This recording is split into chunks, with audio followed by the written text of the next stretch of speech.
Pochic, capítulo 26. A las 12 ocurrió un incidente. Ya se había ocultado la luna y reinaba profunda obscuridad, pero pudiéndose distinguir algunas sombras que se aproximaron al río. Al momento, los tiradores que por aquel lado cerraban el cerco hicieron fuego.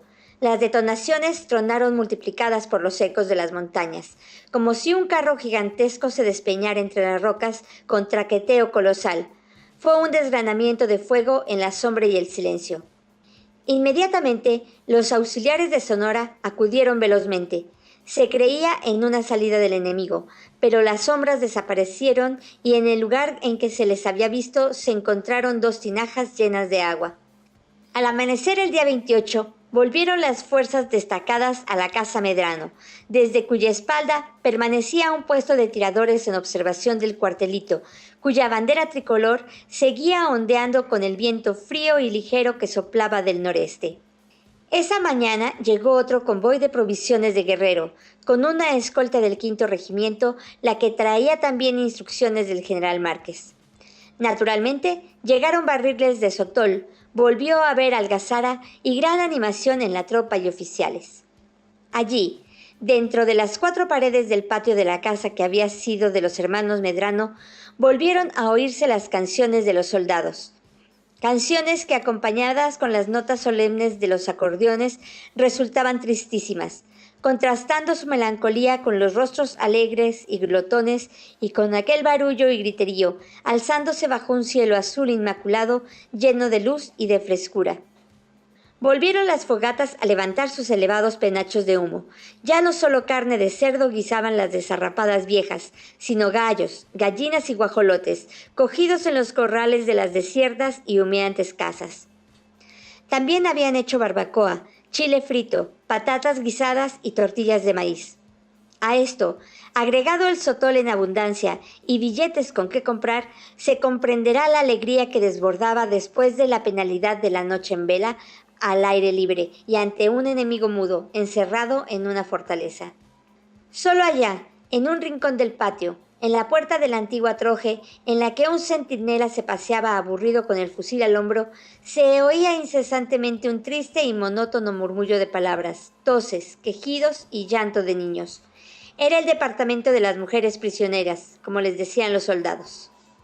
A las 10 de la mañana, dispuestos en guerrillas y agazapándose entre los sembradíos, unos 30 pimas llegaron por la espalda al departamento que ocupaban los prisioneros que tenía el enemigo. Allí horadaron las paredes, logrando salvarles. 2 habían muerto de sed, y los demás, entre ellos el subteniente del 12º Batallón, hecho prisionero el día 20, lograron volver salvos al campamento, escoltados por aquellos valientes hijos de Sonora. Dióseles de comer con muchas precauciones, a causa de su gran debilidad, pues llevaban semanas de estar sostenidos solo con maíz tostado o crudo. En cuanto a los últimos tomoches, encerrados obstinadamente en la casa de Cruz Chávez, seguían mudos y como enterrados en vida. Compasión y admiración profunda inspiraba a todos aquel puñado de sublimes héroes, esperando la atroz y lenta muerte del hambre y la sed antes que entregarse. ¡Qué situación la suya! ¡Qué angustia la de permanecer lejos de sus amadas familias, los únicos supervivientes de una raza indomable, creyente y fuerte, al lado de los cadáveres en putrefacción de las últimas víctimas!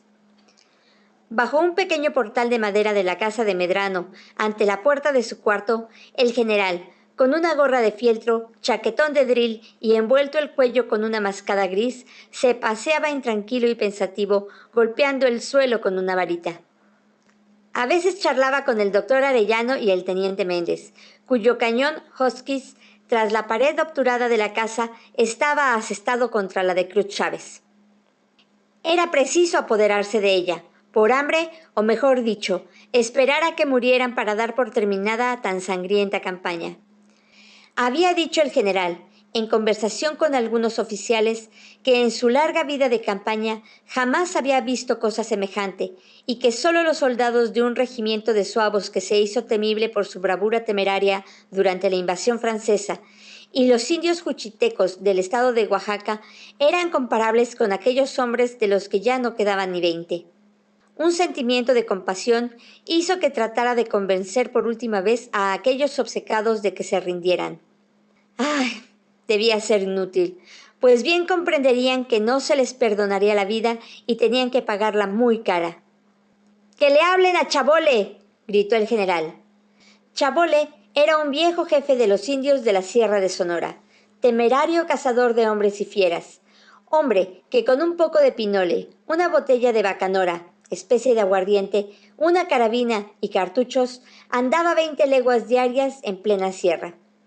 Conocía muy bien a Cruz Chávez, con quien había conducido mulas hasta la frontera de los Estados Unidos. Chabole, ¿serías capaz de ir a hablarle a Cruz?, le preguntó el general Rangel.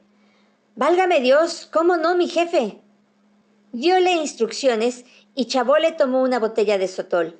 Arrimó su carabina a la pared, encargándola al primero que vio, y se encaminó tranquilamente al cuartel enemigo ante la admiración general de todo el campamento. Con gran sorpresa, desde el cuartelito le dejaron acercar hasta que llegó junto a la empalizada semidestruida, la saltó y desapareció. Después de 20 minutos de ansiedad para los que lo vieron desaparecer, regresó muy tranquilo y silbando un aire de su tierra. Se acercó al general, movió la cabeza y le dijo socarronamente: «Que no se rinden hasta que Dios les quite el alma». He aquí lo que después se supo de su entrevista. Cuando se halló cerca de las paredes, gritaron por dentro: «En el nombre del poder de Dios, ¿qué quieres?». Él, sin hacer caso, gritó: «Oye, Cruz, Cruz, ¿no me oyes? Soy Chabole, vengo a darte un abrazo y un trago, y a decirte que te rindas». «Acércate y entra», contestaron. Chabole se acercó, y después de esperar algún tiempo hasta que le abrieron, entró. No vio nada porque estaba oscura la pieza. «Dame el abrazo y el trago». Se dieron un abrazo en las tinieblas, notando el valiente emisario que se habían cubierto las aspilleras por dentro. Sin duda por precaución, oyó algunos quejidos de mujer y un murmullo de rezo. Cruz tomó la botella, bebió y le dijo empujándole suavemente hacia la puerta cerca de la que estaban: «Bueno, ahora vete y diles que no nos rendimos hasta que nuestro Señor se lleve nuestras almas». Aquella tarde, un suceso imprevisto conmovió al campamento. Entre los prisioneros recogidos en la mañana, lo había sido uno que pertenecía al Cuerpo de Seguridad Pública, caído el día 2 de septiembre en poder del enemigo. Era de los que tomaron las armas contra las fuerzas del gobierno. Había logrado el día anterior, con pretexto de ir a llamar a algunos compañeros, llegar a la casa que servía de prisión, y allí esperó con los demás, a quienes suplicó no le delatasen. Pero no fue así, y después de breve consejo de guerra extraordinario, fue sentenciado a la pena capital.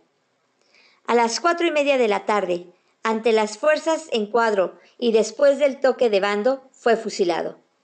Volviéronse a tomar esa noche las mismas disposiciones de la anterior, y a Miguel le tocó ocupar una de las salas de la iglesia, en la parte correspondiente a las ruinas del antiguo convento. Un viento húmedo y frío soplaba del norte, acumulando inmensos nubarrones sobre el cielo que se obscurecía gradualmente. Era una tarde de una tristeza infinita. Bien pronto, una lluvia lenta y menuda descendió sobre el valle desierto y melancólico. Por entre las rotas techumbres de la iglesia surgían enormes humaredas que iban a confundirse con las nubes. Era un cuadro de inmensa desolación. En el camino, Miguel había encontrado cadáveres abandonados sobre el campo en completo estado de putrefacción, y tan despedazados por los puercos y hechos jirones los trajes que era imposible reconocer a primera vista a qué bando pertenecían. En el atrio, bajo la lluvia que arreciaba, hizo alto la sección que debía establecerse tras los muros del convento, los cuales veían el cuartelito para vigilarlo por aquel lado. El teniente dividió la fuerza, ordenando a Miguel se fuera al mando de algunos hombres hacia los últimos departamentos de la izquierda, los que debían estar en ruinas hacía mucho tiempo, pues no obstante estar destechados, no presentaban escombros como los adyacentes a la iglesia que aún ardían. Un olor nauseabundo le indicó un montón de cadáveres medio carbonizados, que obstruían el paso en una puerta que había que atravesar. Fue preciso hacerlos a un lado con un trozo de viga, y por allí pasó la tropa, enfilando un viejo claustro hasta llegar al lugar designado. Aquellas eran las ruinas del antiguo convento edificado por los jesuitas en el período colonial, cuando más explotaban los minerales de aquella parte de la sierra.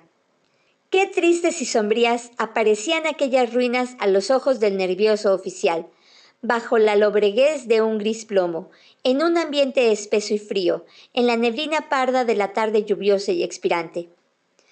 Violentas ráfagas heladas cortaban como cuchillos los rostros cardenos de los soldados.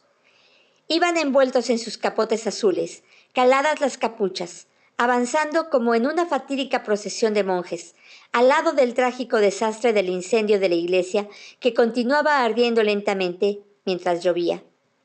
Allí hubo que relevar un pequeño destacamento del 11º, establecido desde la mañana, cuyos hombres habían trabajado todo el día en amontonar los cadáveres que había allí, arrojándoles vigas y viejas puertas para quemarlos.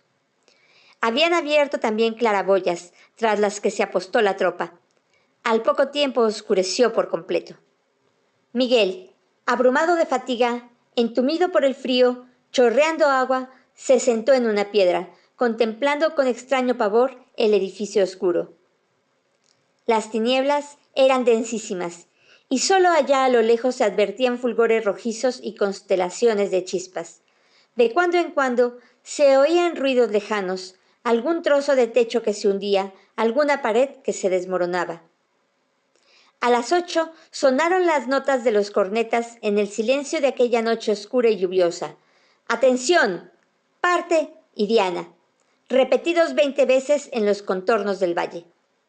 El oficial, acurrucado en un rincón, al lado del corneta encargado de contestar la contraseña, dormitó a ratos, despertando a cada momento con grandes sobresaltos nerviosos, creyendo que le sorprendían en aquella falta o que el enemigo se le echaba encima.